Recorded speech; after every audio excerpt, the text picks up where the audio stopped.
Chapter 10 habitat and adaptation. अब आपको habitat और अडेप्टेशन का मतलब तो ऑलमोस्ट सभी को पता है, ठीक है। हैबिटेट क्या होता है? एक नेचुरल होम फॉर एनिमल्स और प्लांट्स, जहां पर आप रह रहे हैं, आपका नेचुरल घर जो होता है उसे हैबिटेट कहा जाता है। अडेप्टेशन मतलब आप जो फीचर्स अडेप्ट करते हैं वहां सर्वाइव करने के लिए, वहां रहने के लिए, उसे कहा जाता है अडेप्टेशन, ठीक है। अब इस चैप्टर में आप देखेंगे habitat and it's different components, कितने कंपोनेंट्स होते हैं हैबिटेट के, फिर टाइप्स ऑफ हैबिटेट देखेंगे आपके कितने अलग अलग तरह के हैबिटेट्स जो होते हैं वो प्रेजेंट रहते हैं। फिर आप देखेंगे adaptation in plants and animals for survival in different habitat. अब आप अडेप्टेशन देखेंगे एनिमल्स और प्लांट्स की कैसे वो सर्वाइव करते हैं, ठीक है। नेक्स्ट आ जाएगा आपका एसिमिलेशन, एक्लिमेटाइजेशन, ये आपको जब हम चैप्टर पढ़ेंगे तब आपको बता दिया जाएगा, ठीक है। नाउ लेट्स गेट गोइंग, देखें क्या दिया हुआ है। Circle the animal which are placed in the wrong habitat, connect each animal to the correct habitat by drawing line. अब आपको पता ही है क्या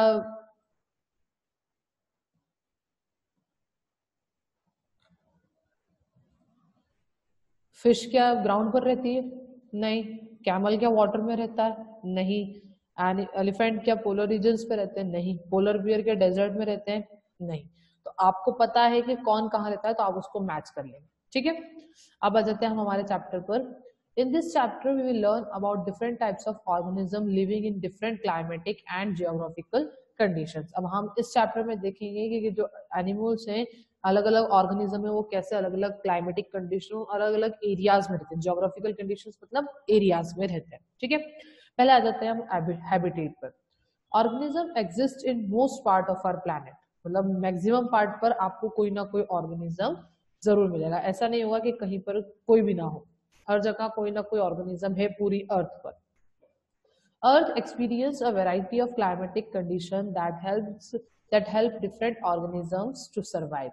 अर्थ जो है आपको बहुत अलग अलग तरह की कंडीशंस प्रोवाइड करती है, जैसे कि कहीं गर्मी होती है, कहीं बहुत ज्यादा बर्फ रहती है, कहीं पानी आता होता है, तो ये अलग अलग कंडीशंस हो गई, ठीक है। Life exist in both very hot and very cold regions. Life जो है वो दोनों जगह, जहाँ बहुत गर्मी वहां पर भी रह रहे हैं ऑर्गेनिज्म, और जहाँ बहुत ठंड है वहां पर भी ऑर्गेनिज्म रह रहे हैं। सब organism live inside our body as well, और कुछ ऑर्गेनिज्म हमारी बॉडी के अंदर भी रहते हैं, ठीक है। वो आपको पता है कौन सा ऑर्गेनिजम्स रहते हैं। All of us live in our own houses as we find it comfortable and best suited to our need. अब हम हमारे घरों में रहते हैं, ऐसा तो है नहीं किसी के घर में जाके नहीं रहते हैं। क्यों रहते हैं हमारे घर में? क्योंकि हम वहां पर कंफर्टेबल है और वो जगह हमारे लिए सूट होती है। जैसे आपके सोने की जगह सबकी एक स्पेसिफिक होती है कि मैं उसी जगह पर सोऊंगा, और आप कहीं दूसरी जगह जाते हैं तो आपको नींद में प्रॉब्लम आती है। क्यों आती है? क्योंकि हम हमारी जगह पर हम कंफर्टेबल रहते हैं, हमें वहां पर सही लगता है। Similarly, all plants and animals live in places that are best suited to their needs. इसी तरह से plants और animals भी ऐसी जगह ही रहते हैं जहां पर उनके लिए बेस्ट हो, उनको वहां पर उनकी सारी नीड्स पूरी हो जाए, उन्हें सारी चीजें मिल जाए, इसीलिए वो उस जगह पर रहते हैं। We have already learned in chapter 7 that the place where an organism lives naturally is called its habitat. आपने chapter 7 में पढ़ लिया है, बहुत अच्छे से रिकॉर्डिंग मैंने पहुंचाई थी आप लोगों को, तो आपको उसमें पता था कि ऑर्गेनिज्म एक नेचुरल प्लेस जहां पर वो रह रहे हैं उसे क्या कहा जाता है? उनका habitat. Several varieties of plants and animals are found in a particular habitat. बहुत अलग अलग तरह की वेराइटीज होती हैं प्लांट्स। अपने आसपास देखो आप, कितने अलग अलग तरह के प्लांट्स होते हैं, कितने अलग अलग एनिमल्स हमें मिलते हैं एक ही हैबिटेट, ठीक है। A habitat provides food, water, shelter and proper place for breeding to all the plants and animals living in it. अब हैबिटेट क्या है? हैबिटेट हर वो चीज प्रोवाइड करता है जो एक ऑर्गेनिज्म को चाहिए, जैसे फूड, वाटर, शेल्टर, और साथ ही में एक अच्छी जगह जहां पर वो अपने यंग वंस को बर्थ दे, ठीक है। तो habitat is the natural home of the organism. What habitat provides? Food, water, shelter and proper place for breeding. Now components of habitat. Habitat के components क्या है? There are two main components of habitat, biotic and abiotic, ठीक है। Habitat के दो main component है, biotic and abiotic. Biotic मतलब होता है लिविंग थिंग्स, अबायोटिक मतलब नॉन लिविंग थिंग्स। सिंपल सी चीज है। Biotic components, all living beings constitute the biotic component of a habitat. जितने भी लिविंग ऑर्गेनिजम्स है वो क्या है? बायोटिक कंपोनेंट है एक हैबिटेट के। Plants, animals and microbes are biotic component of a habitat. Plants, animals और माइक्रोब्स भी, वो भी लिविंग थिंग ही है, ठीक है, इसलिए वो भी क्या है, बायोटिक कंपोनेंट है। Abiotic component, the non living things constitute the abiotic component of a habitat. जो नॉन लिविंग थिंग है वो क्या है, अबायोटिक कंपोनेंट है एक हैबिटेट के। Soil, air, water, sunlight and temperature are the abiotic component of a habitat, ठीक है, ये सारी चीजें क्या है, अबायोटिक, मतलब इनके अंदर लाइफ नहीं है। These components provide the necessary raw materials and condition for the living beings to survive। अब ये जो components हैं, abiotic components हैं, ये क्या करते हैं, ये लिविंग बीइंग को सर्वाइव करने के लिए चीजें प्रोवाइड करते हैं। अगर एयर नहीं होगी तो क्या हम जिंदा रह सकते हैं, नहीं रह सकते। वाटर होगा तो क्या, वाटर नहीं होगा तो हम जिंदा रह सकते हैं, नहीं रह सकते। सॉइल नहीं होगा तो क्या प्लांट्स ग्रो करेंगे, नहीं करेंगे। सनलाइट नहीं होगी तो क्या प्लांट्स में फोटोसिंथेसिस होगा, नहीं होगा। तो इसीलिए ये क्या प्रोवाइड करते हैं, रॉ मटेरियल प्रोवाइड करते हैं, मतलब कि उनको चीजें प्रोवाइड करते हैं जिससे वो सर्वाइव कर पाए। कौन, लिविंग बीइंग सर्वाइव कर पाए। For example, most of the plants grow in soil, mostly plant soil में ग्रो करते हैं। Plants get water and minerals from soil, plant को वाटर और मिनरल सॉइल से मिल जाता है। एनिमल्स टू डायरेक्टली और indirectly depend on soil for their survival as they take in food from the plants. अब एनिमल्स या तो डायरेक्टली प्लांट को खा लेते हैं, इनडायरेक्टली हुआ कि वो किसी और एनिमल को खाते हैं, तो वो जो एनिमल है वो प्लांट को खाता होगा, ठीक है। ये आपको फूड चेन में हमने देखा है स्टार्टिंग चैप्टर में। तो ये होता है एनिमल्स का डायरेक्टली या इनडायरेक्टली डिपेंड करना किसके ऊपर, अबायोटिक कंपोनेंट, ठीक है। Similarly water and air are also essential for an organism to live, और इसी तरह से वाटर और एयर भी बहुत जरूरी है ऑर्गेनिज्म को जिंदा रखने के लिए। क्लियर है। नाउ आपको यहाँ पर एक एक्सपेरिमेंट दिया हुआ है to observe how various abiotic component influence the germination of seed. कैसे सीड के जर्मिनेशन पर, मतलब सीड को एक बेबी प्लांट देने में कैसे अबायोटिक कंपोनेंट का इफेक्ट रहता है। जैसे कि आपको मटेरियल क्या क्या चाहिए यहाँ पे, ग्रीन ग्राम, जैसे मूंग के सीड चाहिए, cotton, water and 5 small bowls, और 5 छोटे छोटे कटोरियां, ठीक है। Take some green gram seeds, keep some dry seeds aside and soak the rest in water for a day. कुछ सूखे रख लें हरे मूंग और बाकियों को थोड़ा पानी में डाल दें। Take 5 bowl and mark them A to E, A से ई तक मार्क कर लें। Place some cotton in each bowl, हर कॉटन में थोड़ी थोड़ी बॉल, हर बाउल में थोड़ा थोड़ा कॉटन रख दें। Divide the soak seed into 4 parts and place them in the bowl A, B, C and T। जो आपने सोक सीड लिए ना उनको 4 पार्ट में डिवाइड कर दें और उसको बाउल में रख दें। In the E place the dry green gram seed, और E वाले पार्ट में सूखे वाले रख दीजिए आप, ठीक है। अब नेक्स्ट है put water into bowl A to completely immerse the soaked seed। Place this bowl at a place which receives proper sunlight and air. अब A वाले बाउल में क्या करना है आपको, जो सोक सीड है उसके अंदर थोड़ा पानी डाल देना, ठीक है, और वो पूरी तरह से उसको ऐसी जगह रख देना है ताकि वहां पर उनको क्या मिल जाए, प्रॉपर सनलाइट और एयर मिल जाए। नेक्स्ट में बी वाले में क्या करना है, sprinkle some water in bowl B just to wet the cotton and the soak seed. अब दूसरे वाले में क्या करना है आपको, सिर्फ पानी को से थोड़ा छीट देना है पानी को, कि पानी को उसके ऊपर, बाउल के ऊपर, और इस बाउल को आपको ठंडी जगह पर रख देना और डार्क प्लेस पर, जहां पर ना तो हवा जाती हो ना ही सनलाइट, जैसे कि रेफ्रिजरेटर, ठीक है, फ्रिज में रख देना आपको। थर्ड बाउल में क्या करना है, sprinkle water in bowl C to wet the cotton and place it a dark place such as cupboard.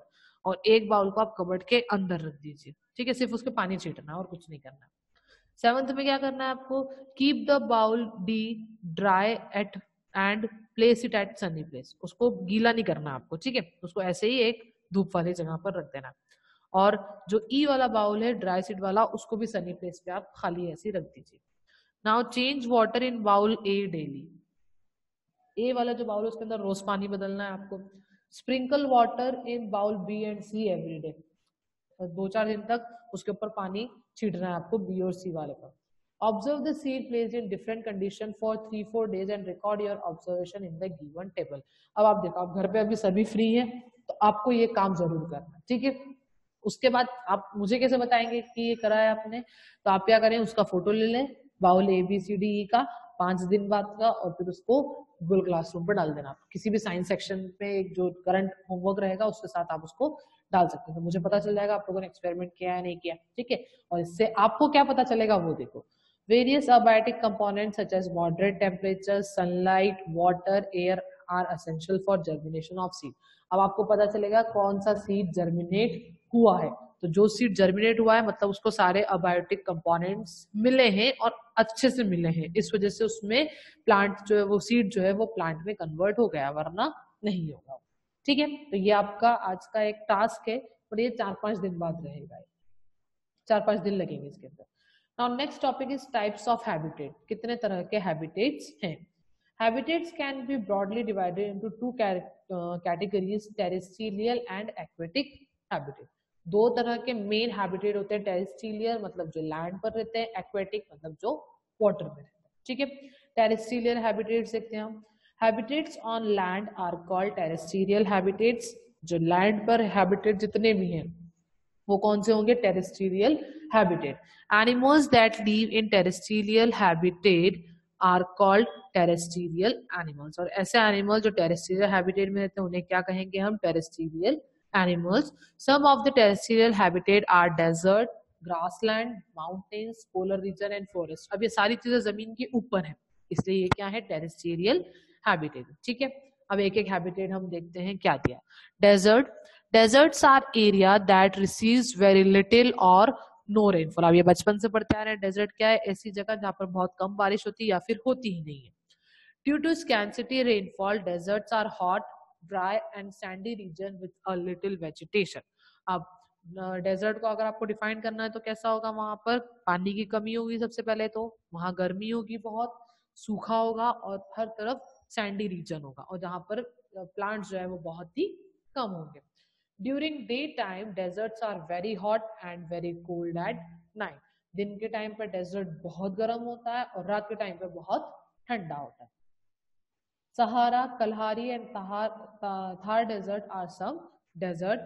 Sahara is the largest desert in the world। Sahara desert जो है वो क्या है? largest desert है वर्ल्ड का। और उसका temperature कितना रहता है? 0 डिग्री टू 50 डिग्री। गॉड, बहुत ज्यादा गर्म। या तो बहुत ठंडा होता है 0 डिग्री में, रात में बहुत ठंडा, और दिन के टाइम पे 50 डिग्री, मतलब कि पानी भाप बन जाए, आराम से पानी जो है वो गर्म हो सकता है, इतना टेम्परेचर रहता है। एवरेज रेनफॉल वहां कितनी होती है? Less than 25 centimetre. 25 सेंटीमीटर से भी कम बारिश होती है वहां पर। और प्लांट्स जो है वहां पर, plants found in desert, cacti and some thorny plants. कुछ कैक्टस प्लांट वहां मिल जाते हैं या फिर कोई ऐसे प्लांट जिसके कांटे हो, कांटे वाले प्लांट्स ही आपको डेजर्ट में मिलेंगे। Animals found in desert. Desert में कौन कौन से एनिमल रहते हैं? कैमल, जो सबसे पहले सबके दिमाग में आया होगा। कंगारू वहां रहते हैं, रैट्स रहते हैं और रेटल स्नेक्स भी रहते हैं। ठीक है, तो एनिमल्स कौन कौन से रहते हैं डेजर्ट में? सिर्फ कैमल नहीं रहता है, कंगारू भी रहते हैं, रैट्स भी रहते हैं और रेटल स्नेक्स भी रहते हैं।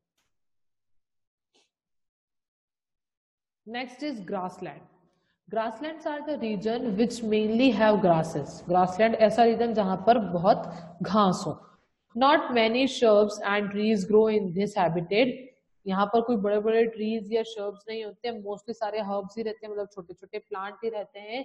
Grasslands are usually dry and windy. और ये कौन कैसे रहते हैं? सूखे रहते हैं, बट यहाँ पर हवा रहती है, अच्छी खासी हवा चलती है। टेम्परेचर कितना रहता है यहाँ का? -20 to 30 डिग्री सेल्सियस, मतलब यहाँ पर भी ठंड तो अच्छी खासी रहती है। एवरेज रेनफॉल रहती है 50 centimetre to 90 centimetre. Plants found in grassland habitats are grasses such as oats, wheats and barley।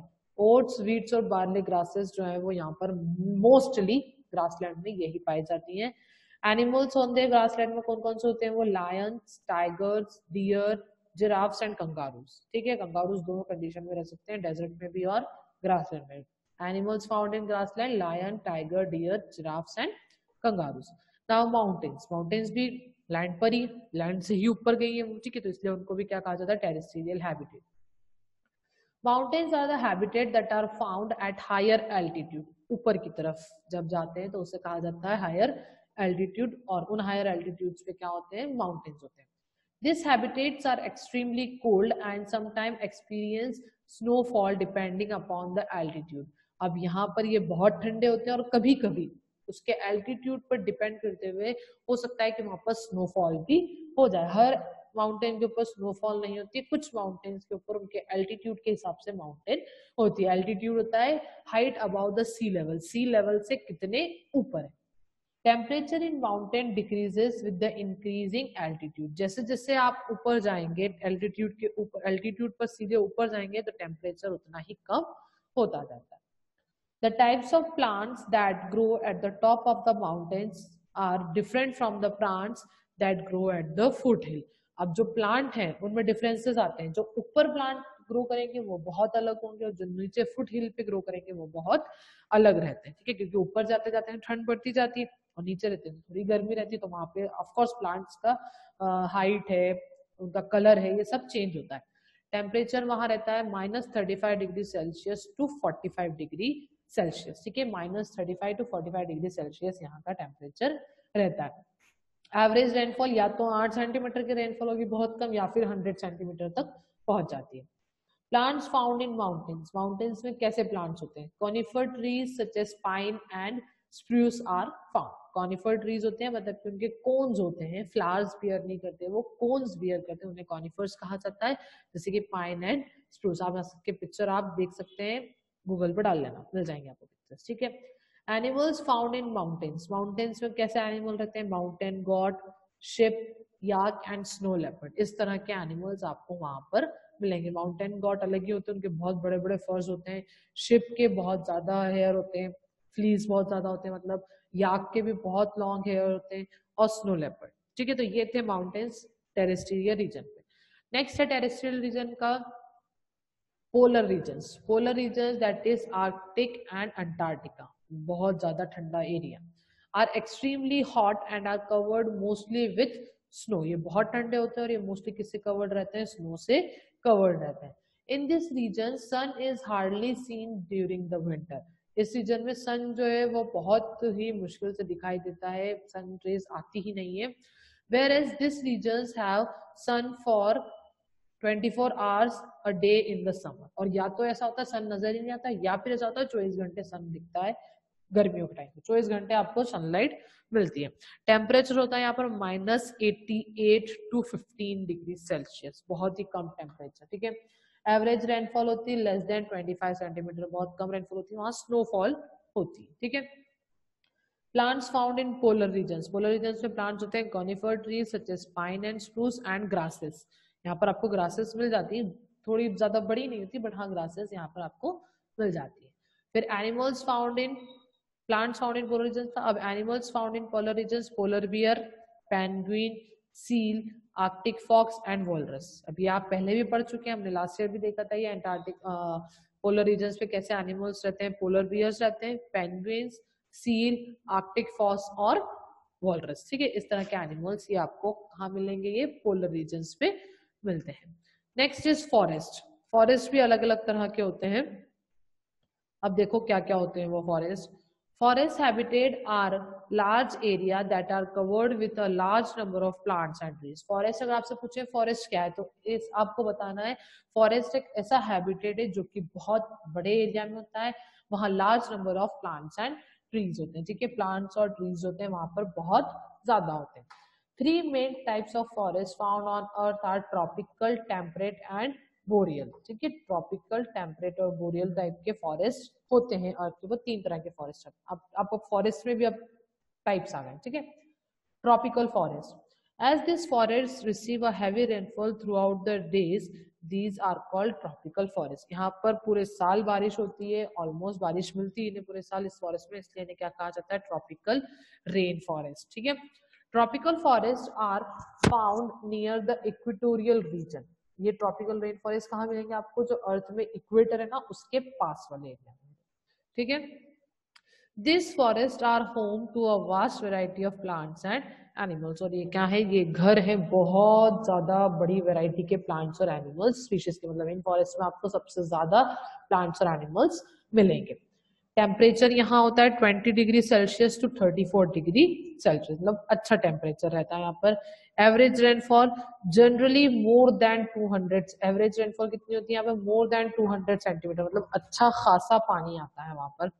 Plants found in tropical rain forest, vines, shrubs and trees. यहाँ पर आपको shrubs और trees बहुत ज्यादा मिलते हैं और वीन्स भी मिलते हैं, मतलब पतली वाले plant.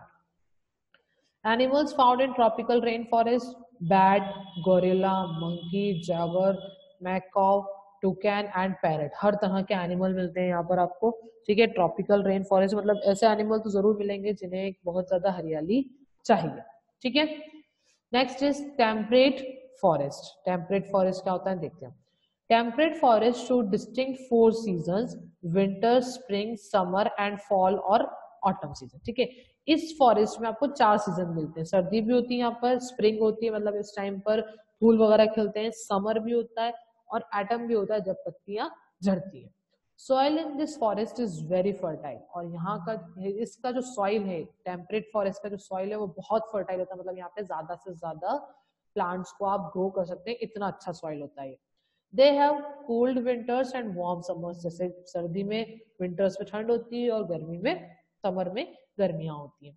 Most plants found in this habitat are deciduous, और जो प्लांट होते हैं यहाँ पर जो मोस्टली हैबिटेट होती है वो डेसिडियस होते हैं। डेसिडियस प्लांट ऐसे प्लांट्स होते हैं जो कि सर्दियों में अपनी पत्तियां झाड़ते हैं। Deciduous plant shade their leaves in winters, ठीक है। डेसिडियस प्लांट अगर आपसे पूछा जाए क्या है तो क्या बताएंगे आप, ऐसे प्लांट्स जो विंटर्स में अपनी पत्तियों को झाड़ते हैं, जो they shed their leaves in winters. Temperature रहता है यहाँ पर -30°C टू 30°C, ठीक है। बहुत ही मतलब अच्छा खासा कम टेम्परेचर रहता है। एवरेज रेनफॉल यहाँ होती है अबाउट 150 सेंटीमीटर, 150 सेंटीमीटर तक की रेनफॉल होती है, मतलब पानी यहाँ पर भी अच्छा रहता है। Plants found in temperate forest, deciduous plants होंगे जैसे कि ओक एंड मैपल, ठीक है। ये प्लांट्स ऐसे होते हैं जो सर्दियों में अपनी पत्तियों को झाड़ते हैं, ठीक है, उन्हें क्या कहा जाता है, डेसिडियस प्लांट। एनिमल्स यहाँ पर होते हैं black bear, raccoon, squirrels and chipmunk, ठीक है। ये इन तरह के एनिमल्स यहाँ पर आपको मिलेंगे। नेक्स्ट इज बोरियल फॉरेस्ट और टाइगा, ठीक है। टाइगा फॉरेस्ट ये नाम दिया गया है। बोरियल फॉरेस्ट क्या होता है देखिए हम। Boreal forest are found in Canada, Russia, Scandinavia, China, Mongolia and northern Japan, ठीक है। इस इन जगह पर, ये इंडिया में कहीं नहीं होते हैं, ये सब बाहर के, इंडिया के बाहर के फॉरेस्ट हैं ये। These are the largest land habitats, ये बहुत बड़ा लैंड हैबिटेट है। These forests are mostly covered with a layer of permafrost, ठीक है। permafrost से लेयर कवर्ड रहती है, मतलब कि एक लेयर ऐसी होती है सॉइल की जो परमानेंटली फ्रोजन रहती है, मतलब हमेशा उसके ऊपर बर्फ जमी हुई रहती है, बर्फ रहती है वहां पर, तो एक लेयर में सॉइल की, ठीक है, तो इसलिए इनको कहा जाता है परमाफ्रॉस्ट। यहाँ टेम्परेचर होता है -50°C टू -1°C, मतलब बहुत ही ज्यादा ठंड, वहां पर हमेशा क्या रहती है, बर्फ रहती है। एवरेज स्नोफॉल, यहाँ पर स्नोफॉल होती है 40 सेंटीमीटर टू 100 सेंटीमीटर, मतलब जितनी बारिश होना चाहिए उतनी स्नोफॉल होती है। Plants found in boreal forest, conifer trees such as pine, fir and spruces, ठीक है। इस तरह के ये आपको मिलते हैं, कॉनिफर ट्रीज मिलते हैं, मतलब यहाँ पर भी कोन बियरिंग ट्रीज मिलते हैं, पाइन, फर एंड स्प्रूसेस। फिर animals found in boreal forest, ऐसे एनिमल जो बोरियल फॉरेस्ट में मिलते हैं वो है वुड फ्रॉग, मैरमोट, स्नो शोहर एंड पैटमिगिन, ठीक है। ये तरह के एनिमल्स आपको मिलते हैं, ये सारे नए नाम हैं, ये नाम सुने नहीं होंगे आपने, आप इनके पिक्चर्स गूगल पे डालोगे तो आपको सारे पिक्चर्स इनके मिल जाएंगे, ठीक है। आज के लिए इतना ही करते हैं, वरना आप लोग सब कुछ भूल जाएंगे। तो ये थे आपके टेरेस्ट्रियल हैबिटेट, ठीक है। टेरेस्ट्रियल हैबिटेट में क्या क्या आते हैं, डेजर्ट और फॉरेस्ट, ठीक है। डेजर्ट मतलब टेरेस्ट्रियल हैबिटेट में लैंड हैबिटेट जिसमें desert, grassland, mountains, polar regions और फॉरेस्ट। फिर फॉरेस्ट में अलग अलग टाइप है। क्लियर है सभी को ये? If yes then give thumbs up.